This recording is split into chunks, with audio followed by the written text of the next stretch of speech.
Thank you so much for joining us. Thank you, Annette. I'm excited to be here in the afternoon for you and in the morning for me. It's good, all good. So yeah, today we are speaking about the shattering of income ceilings. And I know that I speak to a lot of people and they feel like they get to a certain revenue level perhaps, and then they just seem to plateau and they feel like they're kind of stuck there. So why is it that some people struggle to make the money that they want to make, that they struggle to get through that? So your client is my client because that's the thing is that's what ends up happening for us is that we realize that there's like this invisible ceiling and people are going, and I think one of the biggest things that people may or may not be aware of, but I often say that if you want to know what you need to work on about yourself, start a business. Yes. Because that's what will come up. And for people who, like say Annette's talking about that ceiling, is that either they've strung along and they haven't been willing to look at themselves, or they strum along and then all of a sudden they hit a wall because it is about them. And that's the biggest thing. I've been an entrepreneur for 28 years. So this isn't my first business. It's actually my second main business that I've done.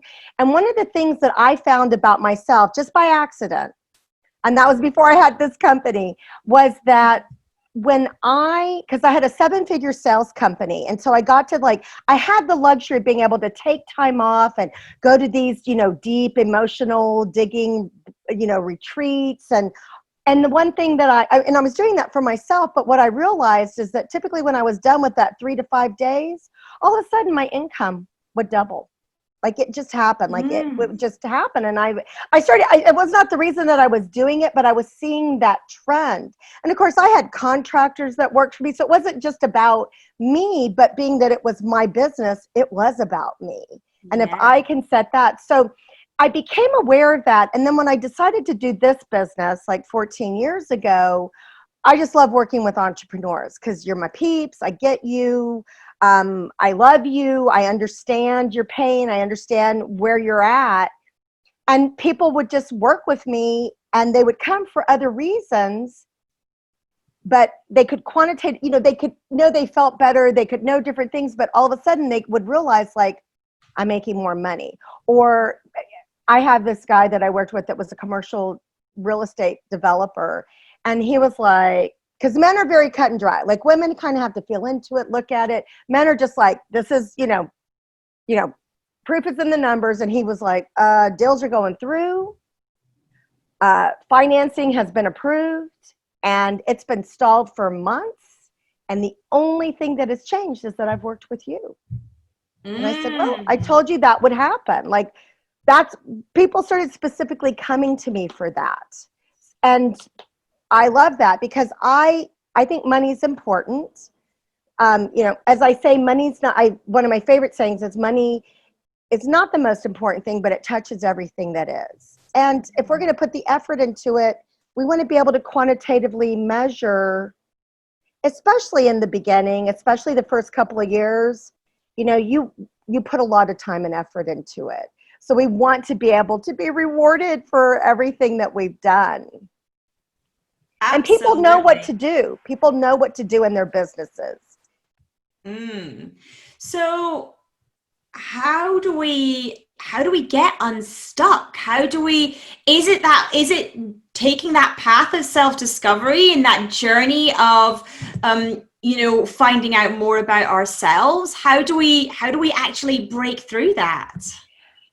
As I say, there are many roads to get to where we want to get. I can just tell you about my experience and my road and the reason that people come to me. And I hope that, again, if I say something that appeals to you, great.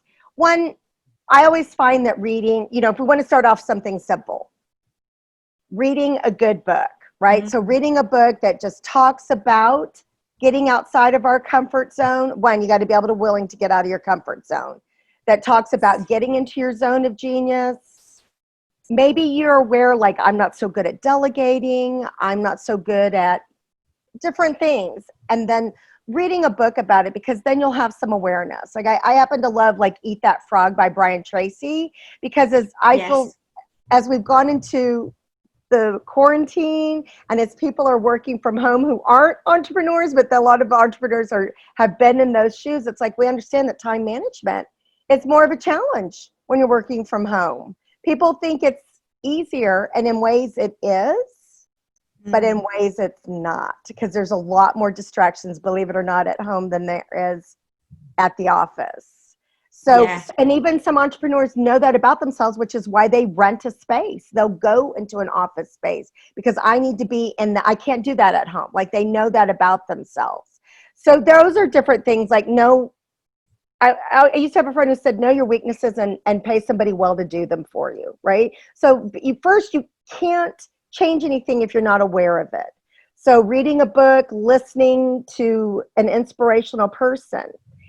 Now for myself, I've invested a lot of money over 29 years working on myself. And what I've really found is I have 13 different certifications in integrative healing.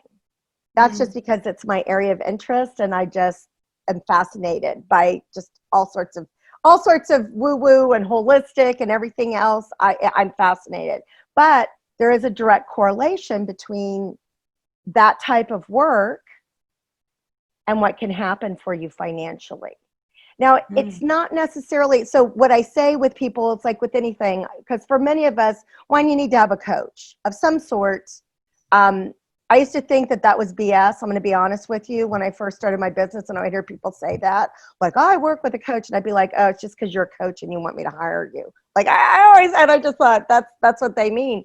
But look at the most successful people, and they do actually, and a coach is about accountability, or a consultant, or a strategist, whatever the title is, however you want to delve into your business. Get somebody that can help you take you to the next level, either because of their knowledge or because of the accountability.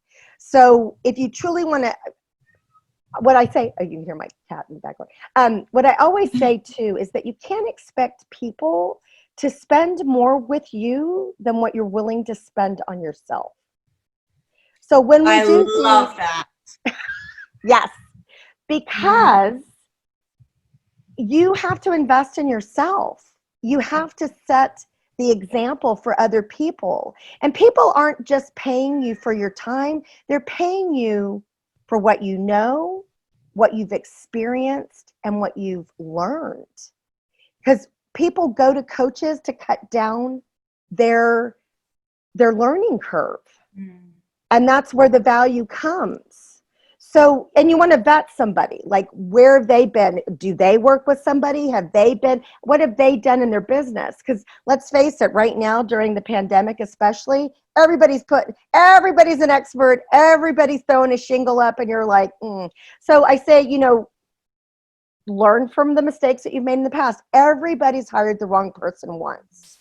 Oh yes, and sometimes twice, and sometimes 3 times, and sometimes 4 times. Right. So just do it once, though. That's what I say. Learn from it. Forgive yourself, and look at it. Like so many people, they want to put a Band-Aid on it. Okay, I made one mistake. Let me put it. Which is why you do 2, 3, 4 times. If I can help you stop that, I'm just going to say, step back, take a deep breath. Understand why you did that, right? People, as entrepreneurs, we have to examine ourselves, our actions, our behaviors. And that's why it's not for everyone. It's just not. And it's also, and then that's the thing too, is that we are the captain of our ships. So what I found that works for me is a technique called theta healing. And what that does is it goes beyond the subconscious. So a lot of modalities that are out there work with the subconscious. They work with the brain. They work with the subconscious. But this is the deal. That's one of the most limiting organs in our body is our brain. We only use 11% of it. And it can only direct us, again, in what we've learned, what we've experienced, and what we know. So if you want to go beyond that, you have to go beyond your brain. What theta healing does is it goes beyond the subconscious and the conscious, and it makes changes on a cellular level, which, because I've been out in mainstream, I can talk about this in a mainstream kind of way. The thing is that what you do in your life as well as in your business, because they're one and the same for entrepreneurs, is that we do things that we have inherited. So maybe mom or dad acted like this. As much as we would like to say, I do not want to become my mother as a female, we do. And then we have children, right, Annette? And we want to adjust it, but then we open up our mouth sometimes and go, oh my God. Yeah, where did that come from? Why did I say that? I don't even believe that. Why on earth did that come out my mouth? That is crazy when that happens. Completely crazy. So we see that just like in our family life, right? But it's, if you culturally, religiously, and again, I'm not good, bad, or indifferent. I'm not saying that, oh, church is bad or religion. I'm not saying that. But there are just certain things, like through the ages, through centuries, of things that have just kind of come in, and they're seeming in us, whether or not we think it or not. It's there. And you see it. I mean, I often tell people, if you want to know what you believe in your life, look at your life or look at your business, and that'll tell you. And you can't think that away. The most of the information out there, so I'm going to give you a little tip here. Most of the information out there will tell you, change how you think and it'll change how you believe. And that is true. That is the long, arduous, painful road. And if that's the road you want to choose, then you know that ahead of time. I've made you aware, God bless you. But it doesn't have to be like that. Because when you use a technique like that healing and you go past that, the limitations of your brain, and you just change it on a cellular level, which is really easy for a theta healing practitioner. Again, vet your practitioner. Things just unfold. It goes beyond your brain. It goes beyond how you feel. And some things that you're feeling or that you're thinking, they're not yours. And so if you can change things on a cellular level, then it's as if it's always been, and you just follow it. It's the easiest thing. I have 13 different certifications in integrative healing. And this was one that when I discovered it, the heavens opened, the angels sang, and I went, oh my gosh, this is what I've been looking for. That will make it just so much easier, which is why I've implemented it into my practice. Because for me, as a consultant, as a coach, whatever capacity I go into somebody's business, it's not enough for me. It's kind of like going to a therapy session. I'm going to point out to you what you're doing wrong. Yeah. Okay, thank you for making me feel like shit. I mean, I'm just going to say it, right? But it's like, I don't need that. What I need is the solution. What I need is help to get out of my way so I can be the solution. Yeah, I already know that I'm rubbish. I already know that I'm crap at this. And I already know that I've hit my income ceiling. I'm aware of all of this stuff. It's the fix that's needed rather than the, yes, I agree with you. You are rubbish at this thing. I agree that I don't know, like my big thing this year was like, I get it. Like, I am great at sales. I have a sales background. I'm good. I don't understand online marketing. My brain doesn't exactly wrap around like the whole funnel thing, so I hired like strategist. I hired a coach. I actually hired 2 different people because I wanted to get it from every area. And I was like, I'm in it to win it this year. I am in it. And the thing is that, for your information, you can make money during a recession. And more millionaires are made during a recession than any other time. And history has proved it over and over again. And what makes people more money is that big word that now is such a key word here, is pivot. What am I doing that allows me to adjust that I can make more money? Where is there a need that I have an expertise? That's what allows us to be able to make money. And the big thing is that when it comes to money, people always want to talk about their self-worth. Well, I'm not worthy of it, right? That's just a symptom. There's a reason why that we're not attracting it. And we also have to be able to take things off our plate. That's another thing, Annette, that I'm sure that you see with people as well. Sometimes you bring on a project or you bring on a component of your business. And then you analyze it granted, we have to give it a chance, and we analyze it 6 months down the road, put maybe some time and energy and money into it. And we have to be able to let it go if we're not getting that ROI. But again, we're working with somebody, whoever that may be, that allows us to understand that we need to not be so emotionally attached to it. We need to be objective. We need to look at the metrics, the statistics, to be able to analyze it. And I'm going to say, I'm really good with numbers, but analyzing them, I am not. So I don't want to learn that. That doesn't serve me. Let me hire somebody that can help me with that. I have to know what I'm good at, or I have to know what I'm willing to do. That's the deal. People, when they first start out, we get it. You're on a, usually, what do they call it? A shoestring budget.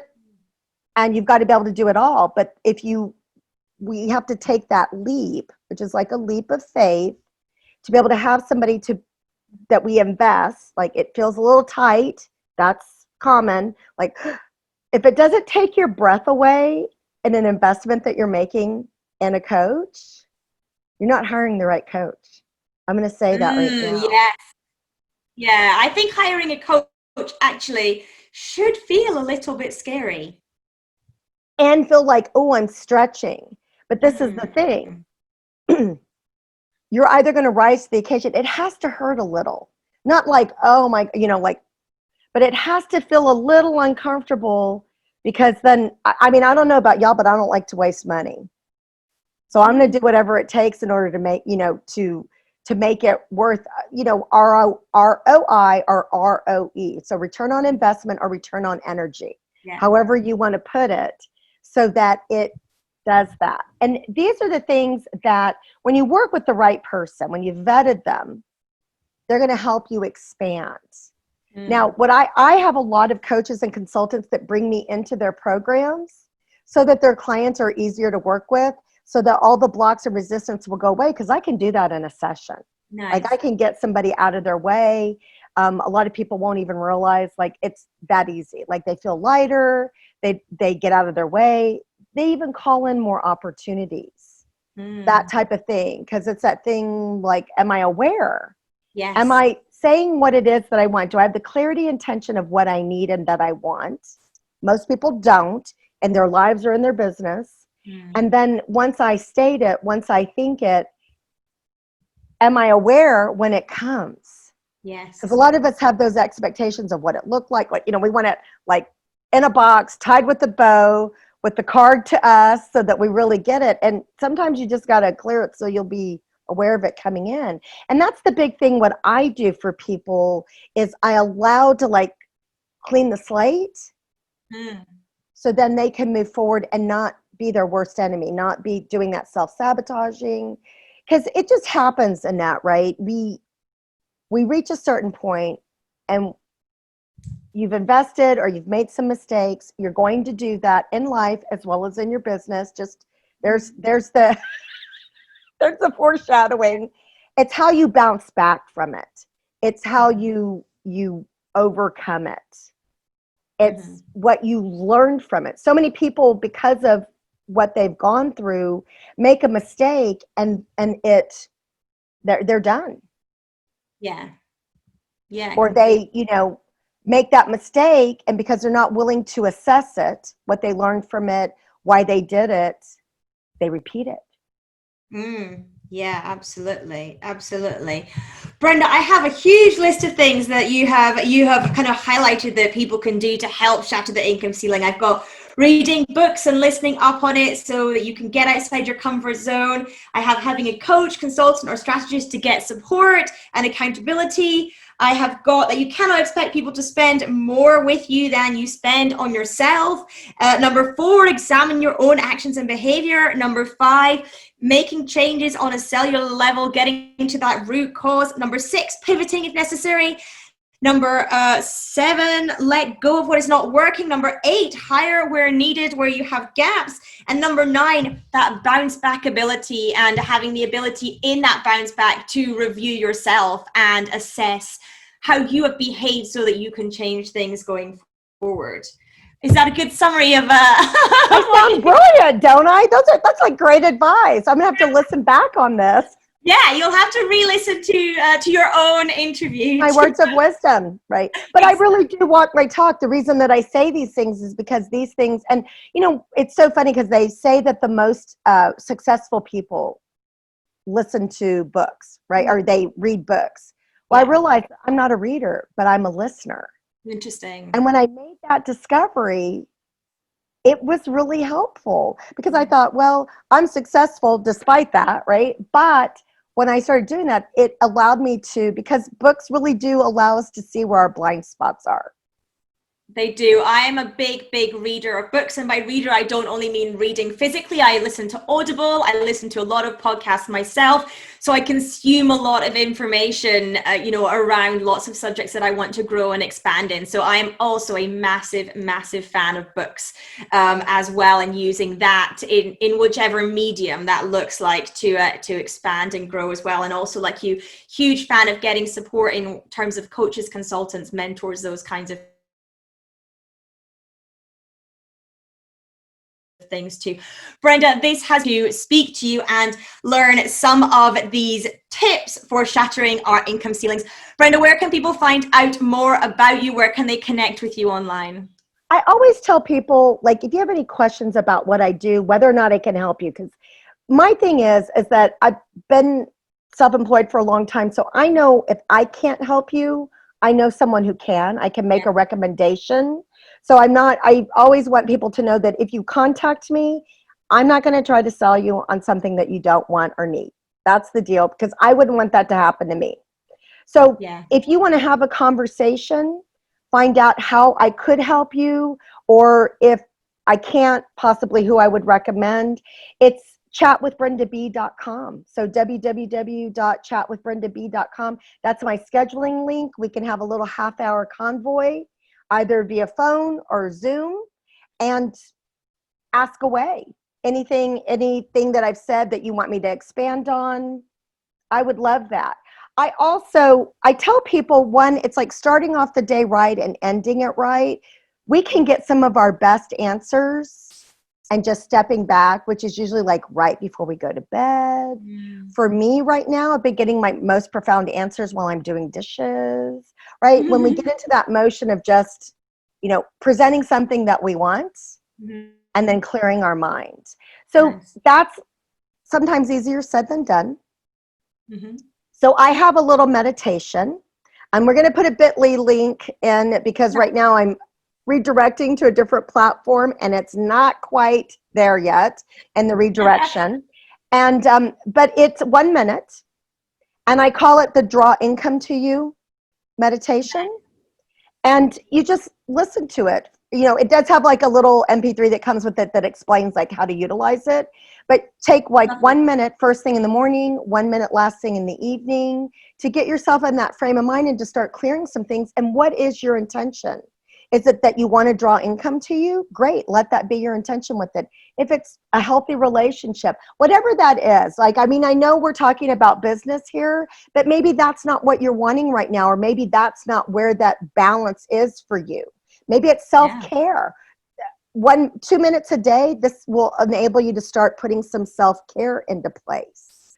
Nice. And like I said, Annette will have the bit.ly link, but hopefully eventually it'll be on shatteryourincomeCeiling.com. But it's not this moment, but it will be. But I have the bit.ly link that will actually get to it directly. Yeah, so we can include all your links in our show notes so that everyone can link up with you with that. We'll put the website on there as well, but we'll also put that meditation link on there too, and also your scheduling link as well. So that will all be included in the show notes. If you're listening, you can just head there and you can connect with Brenda. Brenda, thank you so much for coming on Uncover Wealth Radio today. It's been an absolute pleasure speaking to you, and I am sure that our listeners will have got loads of value from it as well. Thank you, everybody. I appreciate you being open and willing to just hear something maybe. And sometimes we just need to hear it a second or third time. I'm not, I'm not reinventing, the wheel here. These are just things that. Thank you, Annette.